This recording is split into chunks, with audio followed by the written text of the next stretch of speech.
long have I waited for you to hear me again. It has been eons. Eons.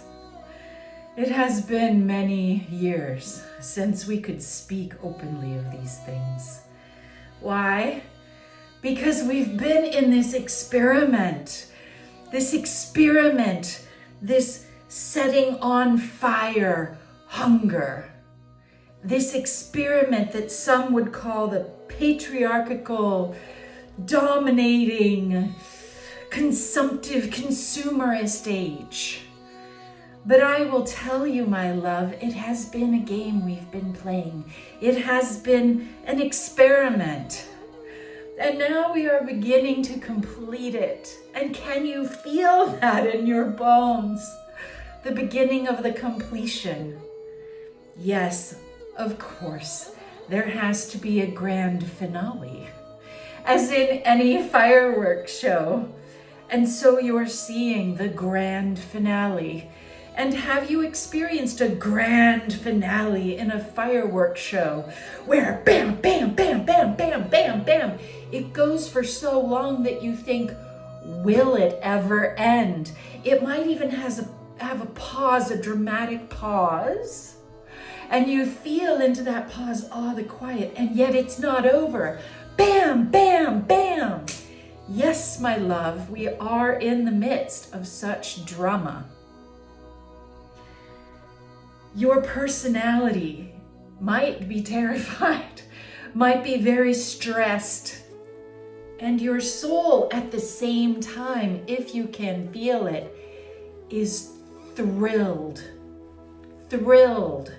Not always the happy thrill, but definitely the exuberant, exultant delight, the celebration of a peak that has been long awaited. Yes, my love, we're back. And we can speak again of the things that have been hidden. We can unearth the mysteries that would have ruined the old game. Now that the game is dismantling, we can celebrate again the mysteries, the collaboration between earth, spirit, sky, planet, human beings. Yes, love, it's time.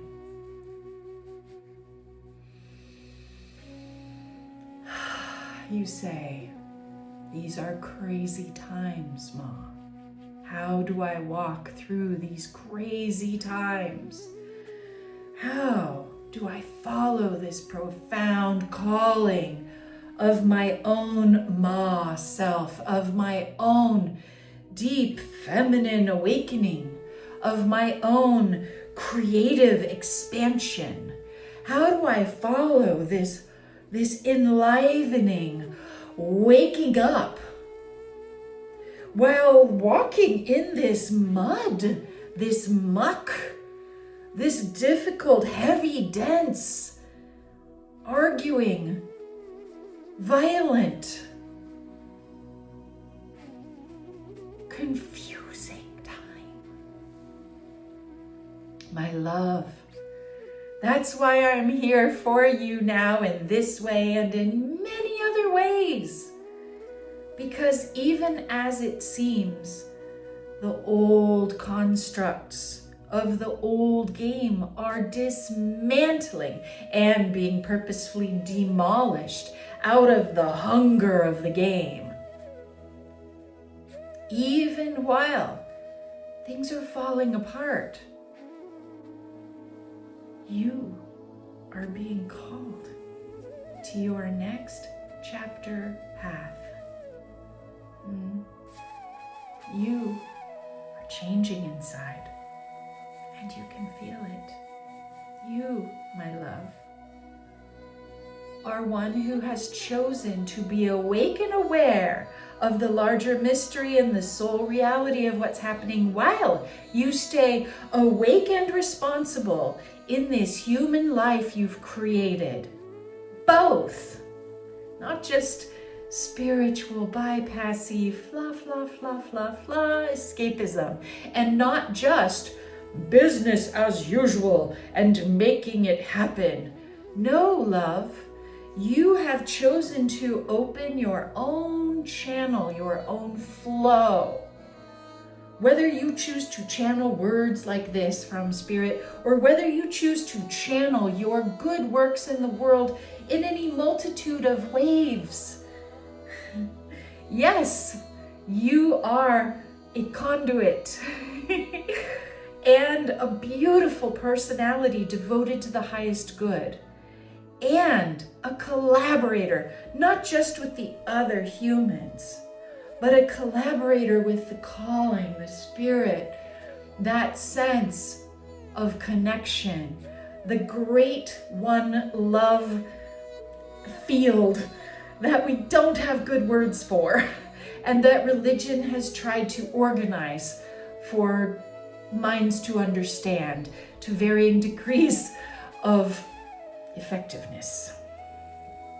And are you ready now to also co-create with the below world, with the mud of creation, with this earth, with nature, with the environment, aka your own body, your own physical self? What if you could collaborate directly with the land and the spirits of the land and the dark knowing of your own soul? What if you could trust, knowing that you are aligned with the highest good, that you could trust your desires and your longings, driven by the highest good, to collaborate in communion with Spirit? What if you could trust yourself? Now, it's time to tend all three of your own worlds. You've been doing it for a while, or you wouldn't be listening to this. But let's be clear of the initiations and the development of you as this flowing channel. Yes, we might call it a channel of your genius. We might call it a conduit of your path, of your greatest power, in communion with Spirit and Earth. Let's speak of the three focuses, these three areas, these three major initiations for you to step into your own role as conduit in your own way, because we have no interest in dogmatizing this or even in telling you your way of doing it. You get to choose, but there is a common path. There is a common path. Number one, the path of healing this emotional, embodied gorgeousness of a personality that you have. Yes, this one of walking through and remembering and processing and loving yourself through the healing of your traumas, of your own experiments in life, the lessons that you've learned by choosing the parents you chose, by growing up in the way that you did, by being hurt in the multitude of ways you've been hurt.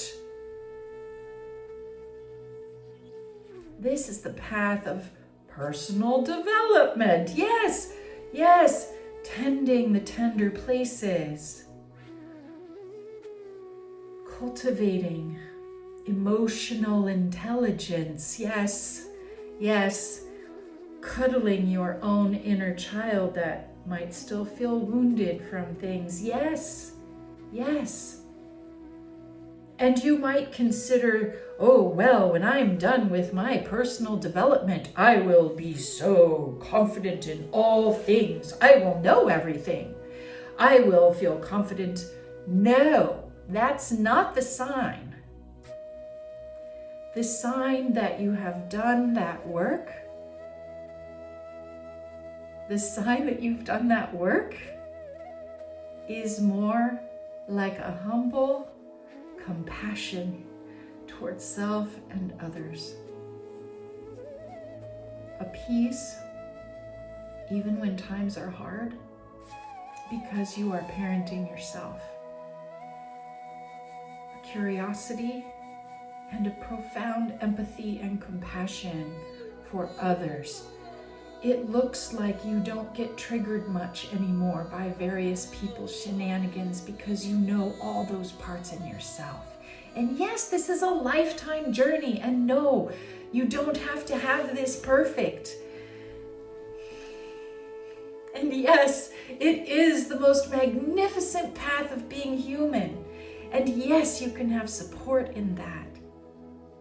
Walking back through the initiation points of your life and reclaiming your power in this lifetime. So that's number one, isn't it?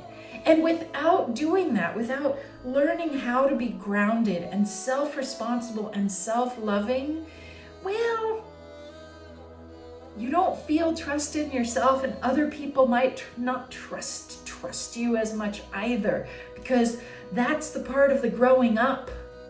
That's the growing up, and it's critically important and foundational. Now, what happens next? What happens next is the filling of power. Because once you are clear in yourself, enough to know when your inner child is hurting, to know which voices feel like your wisdom and which voices inside you feel like your old trauma. Now you are ready to open your channel, to connect with more power without feeling fried, without going into some ego trip with it. That's the time to open your own channel, to get in deeper touch with your intuitive power, not just to make good decisions in your own life, but also to bring through more raw power in your work, in your magnetism, in your speaking, in your teaching, in your parenting, in your loving, to channel through you more of the power that you came to collaborate with. Open your channel. Oh, well, if I open my channel, that will feel like I'm the boss of everyone and I get to be the priest of my own religion and people should reverence me. No! If that's where that goes, go to step one. You missed something there. Back to step one. And guess what? It's true for all. That we do sometimes go back to step one as you bring more power through. Some of those old skeletons in the closet will light up and you go, there's more here to do. And so these two steps are often in communion with each other.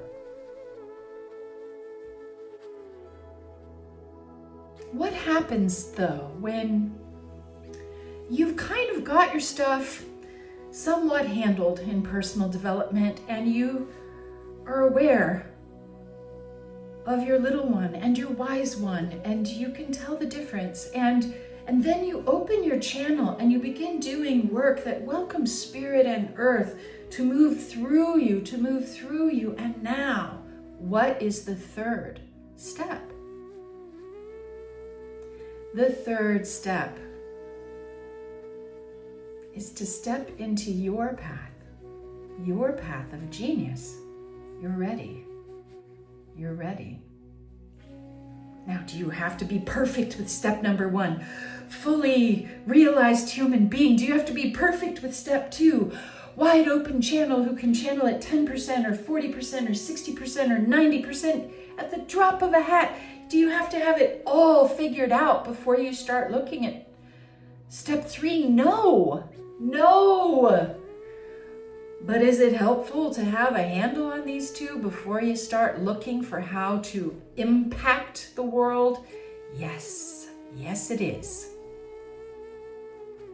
Step 3 is to do the warrior's task of daring to look back at your life and your life's wisdom, of daring to claim the inherent gifts that you came into this life with, as well as the earned wisdom that you have created in yourself from living through the shit you've survived. To bring all of your Renaissance person wisdom and gifts and experience to harvest from your life all parts of you, leaving none behind, and to dare to see then the prism of your ideal service, your role, your natural expertise. It may or may not be the thing that you went to grad school for. It's quite likely something new. Because if you're listening to this, you've probably done quite a bit of that number 1 personal development. And you've probably done quite a bit of that number 2 spiritual work. And you are probably longing to see the missing pieces of the puzzle, the pieces that you're still wondering about, longing for. And this is a warrior's task of courage, because once you see what your soul came here to do, when you have revealed to yourself, with or without help, what you are here to do that no one else can do, that your whole life has been preparing you for, now there's no way for you not to do it. There's no way for you to avoid doing it and stepping onto that path. Whew. Is it fulfilling? Profoundly, yes. Does it bring you abundance? Does it bring you following? Yes. Because it is so resonant with what you are and what you've been. Is it easy? No. No. Why? Because in order to fully step into your right role of service, you have to bring all of yourself with you. And you will feel revealed and seen in all of it. All of it. The good news is, when you step into the path that is really yours, you will be appreciated for it. You will be received and utilized in love and appreciation. That love and appreciation you've been longing for. Maybe your whole life you've been longing for it. This is the game you came to play, love. This is the game you came to play. So, when the world tells you that focusing on your personal development is somehow wrong or selfish, remember, no, this is part of the triad I literally came to do in this lifetime. Or when the world says, oh, your spiritual practice is fluff, and or even that it's evil or wrong because it doesn't follow someone else's rules. Oh, love, remember that you came here to be both of spirit and earth, that you came here to open your channel and to collaborate with all that is.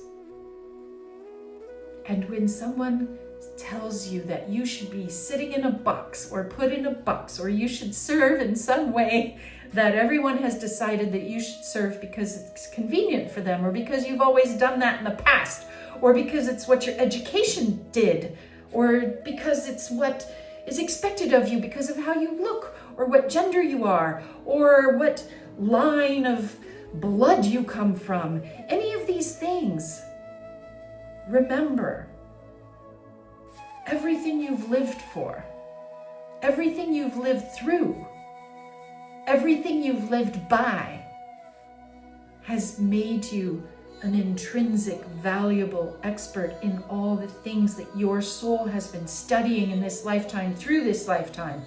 Use that. Embody that wisdom and share it in your art.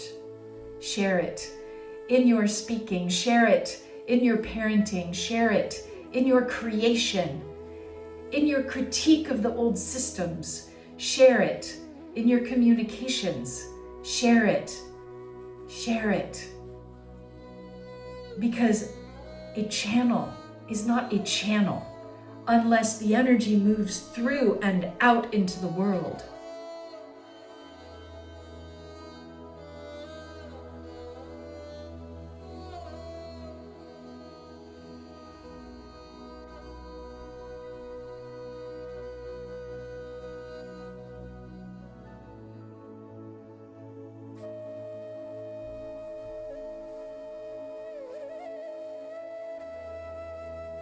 You don't need to do steps 1 through 3 perfectly.